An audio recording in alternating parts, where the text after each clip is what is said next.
wuxuu leeyahay sheekh xaaskeyga islama joogno oo waan kala fognahay ma samayn karnaa ayuu leeyahay inaan isku qancino video call labadeena bes oo cidla labadeena bes oo aan qofna arkaynin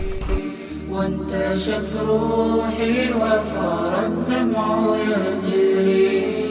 يا إلهي خذ بقلبي للرشاد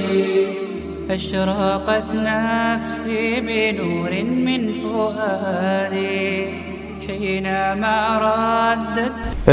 واحد ديديا ما قرنيا صوت وحوي labada ruux isqaba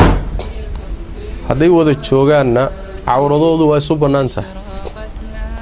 haday kala maqan yihiinna cawradoodu waa isu banaanta wixii hadalkooduna waa isu banaayeen kaliya waxa muhiim ah in cawradoodaas iyo hadalkoodaas oo hadalkii ama gogosha ku dhaxmari jiray ama noloshooda khaaska ku dhaxmari jiray ama markaas oo kaleeto inuu san daraf saddexaad uusan ama yaani wax weeyaan dad kaleeto aynan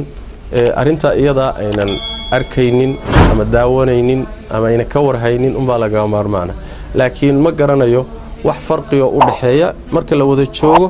iyadoo la kala maqan yahay si toos ah in muxuu ahaayay aalooyinka la iska arko oo kaleeto